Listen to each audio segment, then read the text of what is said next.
Dear students, welcome to gate smashers. आज की इस वीडियो में एक्सप्लेन करने जा रहा हूँ फुल एडर। और इस वीडियो में हम लोग फुल एडर से रिलेटेड सारे इंपॉर्टेंट पॉइंट डिस्कस करेंगे जो आपके competitive exam, college university exam, interview कहीं पे भी पूछ लें आप इजीली आंसर कर सकते हो। तो गाइस फटाफट से वीडियो को लाइक कर दें, चैनल को सब्सक्राइब करें अगर अभी तक आपने नहीं किया, और अगर कर भी दिया है तो और डिवाइसेस से सब्सक्राइब करवा सकते हो शेयर करके। सब्सक्राइबर्स बहुत जरूरी है। तो चलिए स्टार्ट करते हैं। लास्ट वीडियो में हमने हाफ एडर से रिलेटेड सारे इंपॉर्टेंट पॉइंट डिस्कस किए। अब फुल एडर में सबसे पहली और सबसे इंपॉर्टेंट चीज क्या है कि जब भी हमें 3 बिट्स को ऐड करना होता है तो हम यूज करते हैं फुल एडर को। लास्ट टाइम हमने डिस्कस किया था हाफ एडर, वहां पे मैंने क्या बोला था कि जब भी हमें 2 बिट्स को ऐड करना होता है तब हम यूज करते हैं हाफ एडर। तो सबसे पहला क्वेश्चन यही आता है कि यार मेरे को 3 बिट्स को ऐड करना ही क्यों है, 3 बिट्स को ऐड क्यों कर रहे हैं हम, नॉर्मली 2 बिट्स से ही काम चल जाता है। तो देखो आपको एग्जांपल से समझाता हूं। लेट्स से मेरे पास वैल्यूज है 1 1 1 1, ठीक है, और दूसरी वैल्यू है 1 1 0 1। कुछ भी आप वैल्यू ले लो, 2 बाइनरी नंबर्स मैंने ले लिए। अब देखो 1 और 1 को अगर आप ऐड करोगे, 1 1 क्या होता है 2, मतलब यहां पे 0 आ गया और ऊपर क्या चला गया, आपका कैरी चला गया, ठीक है। अब ऊपर कैरी चला गया तो 1 1 0, देखो 3 बिट्स को ऐड करना पड़ रहा है ना। पहले तो आपने एलएसबी में तो सिर्फ 2 ही थी, लेकिन उसके बाद जैसे ही आप नेक्स्ट पे गए तो 3 बिट्स को ऐड कर रहे हो, 1 1 और 0 को। तो ऐड करोगे तो क्या आंसर आएगा, अगेन 1 + 1 क्या हो गया 2, मतलब यहां पे 0 और यहां पे 1 आ गया। तो देखो यहां पे मैं अगेन 3 बिट्स को ऐड कर रहा हूं, चाहे वो बिट 0 है चाहे 1, उससे मतलब नहीं है। हमें तो बस ये देखना है कि मैं कितनी बिट्स को ऐड कर रहा हूं। तो देख लो जी, आप 3 बिट्स को ऐड कर रहे हो तो यहां पे आपको फुल एडर की जरूरत पड़ेगी। नेक्स्ट पॉइंट यहां पे आपसे पूछ सकते हैं कि जैसे हाफ एडर क्या होता है, 2 इनपुट 2 आउटपुट। तो फुल एडर फिर क्या हो गया, 3 इनपुट 2 आउटपुट, क्योंकि यहां पे 3 वैल्यूज जो है वो हम एज ए इनपुट दे रहे हैं। अब यहां पे फिर 2 आउटपुट कौन सी है भैया, 2 आउटपुट तो आपकी सेम ही है, एक कैरी और दूसरा सम, जैसा कि पहले हाफ एडर में था, ठीक है। तो अब हमारा फिर थोड़ा सा यहां पे टेबल भी चेंज हो गया, क्योंकि यहां पे नंबर ऑफ इनपुट्स होगी 3, तो मेरे कॉम्बिनेशंस कितने बनेंगे 2⁻³ मतलब 8 मेरे पास टोटल पॉसिबिलिटीज बनेंगी। वो मैंने यहां पे लिख दी 0 0 0 से लेके 1 1 1 तक। अब स्टार्ट कर दो, सबसे पहले सम करो जी, 0 + 0 + 0, ऑब्वियसली सम भी 0 आया, कैरी कोई है ही नहीं। देन 1 आपका सम आ गया, कैरी इसमें कोई नहीं है, 1 यहां पे सम आ गया, कैरी इसमें कोई नहीं है। 1 + 1 क्या होता है 2, 2 मतलब आपका 1 0 बन गया। 1 + 1 क्या होता है 2 होता है ना, 2 मतलब 1 0, ठीक है ना। बाइनरी में 2 क्या होता है 1 0, तो सम क्या हो गया एक तरह से 0 और कैरी की वैल्यू क्या होगी 1। देन ये आपका जो है वो सम 1 आ गया, कैरी जो है वो क्या है 0। देन 1 + 1 क्या हो गया आपका 2, मतलब ये लो जी। देन 1 + 1 क्या हो गया आपका 2, ये लो जी। देन 1 + 1 + 1 क्या हो गया 3, 1 + 1 + 1 एक तरह से क्या हो गया 3, और 3 को बाइनरी में कैसे लिखते हैं 1 1, मतलब कैरी भी 1 सम भी 1। तो ये तो सबसे पहले आपका टेबल।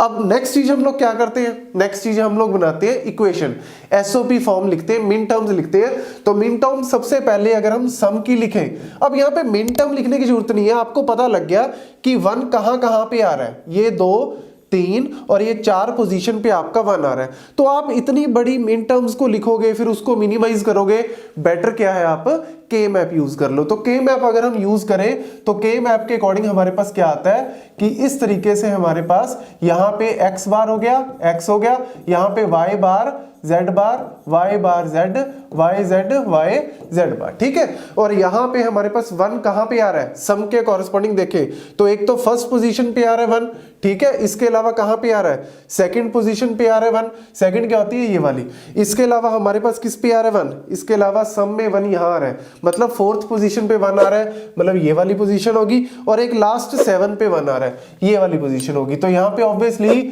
अगर आप कुछ भी करोगे, यहाँ पे कोई ऑब्वियसली यहाँ पे ग्रुप तो कोई बन नहीं रहा, कोई पेयर बन नहीं रहा, तो इसको हम सिंपली कैसे लिखते हैं, इसको हम लिखते हैं जी x XOR y XOR z, ठीक है जी। तो ये हमारी सम की क्या बन गई, इक्वेशन बन गई। और अगर हम कैरी की इक्वेशन बनाए तो कैरी की इक्वेशन आप कैसे बनाओगे, कैरी की इक्वेशन बनाने के लिए आप सिंपली क्या करो, यहाँ पे मैं इसी में ही थोड़ा सा चेंज करके दिखा देता हूँ।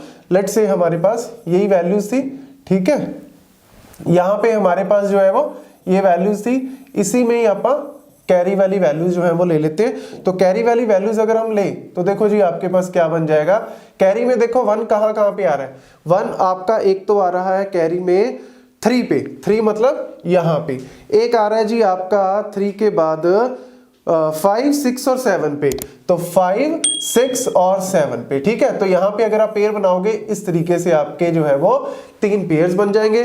तो ये पेयर्स को अगर आप लिखोगे तो बन गया जी X Y plus Y Z plus Z X, ठीक है जी। तो ये हमारी 2 इक्वेशंस आ गई, सम की और कैरी की। देन अगर हम बात करें इसमें ना थोड़ा सा पॉइंट आपको याद रखना पड़ेगा कि यार ये देखो आपके पास अगर कोई भी दो वैल्यूज अगर 1 है, कोई भी 2 वैल्यूज 1 है तो कैरी की वैल्यू क्या होगी 1।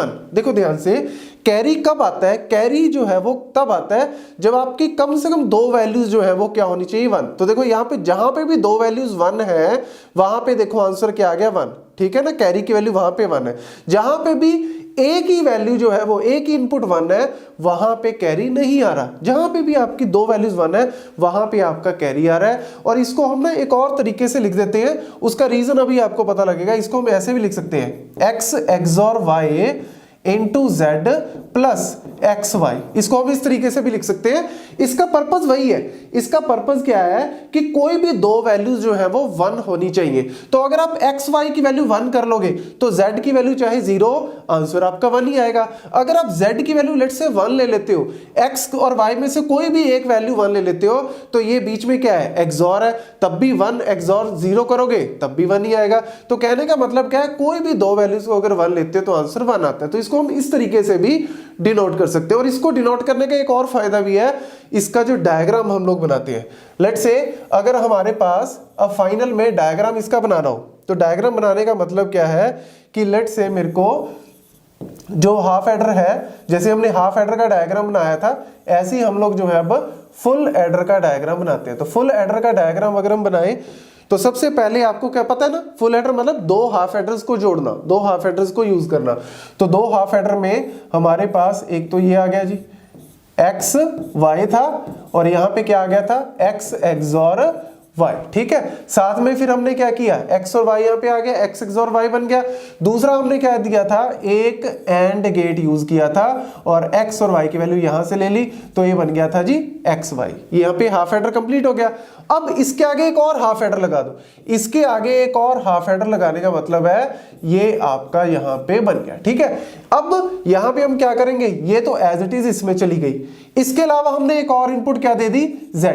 जैसे ही हमने एक और इनपुट z दी, इसकी आउटपुट क्या आ गई, x XOR y XOR z। और आपके सामने है जी सम की इक्वेशन क्या थी, x XOR y XOR z। तो ये हमारे पास बन गई। अब हमने बनानी है ये वाली कैरी की।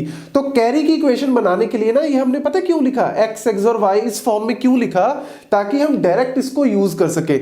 अब देखो x XOR y into z करना है सबसे पहले, तो x एक्सॉर y हमारे पास ऑलरेडी आ चुका है, वो हमने इस एंड गेट में डाल दिया और साथ में क्या डाल दिया, साथ में हमने z डाल दिया। जैसे ही हमने साथ में z डाला और x एक्सॉर y ये बन गया इनटू z, ये बन गया, आ गया ना आउटपुट। यहां पे आउटपुट आ गया इस एंड गेट का। अब फाइनल में एक एक्स्ट्रा हमने क्या लगा दिया, और गेट लगा दिया।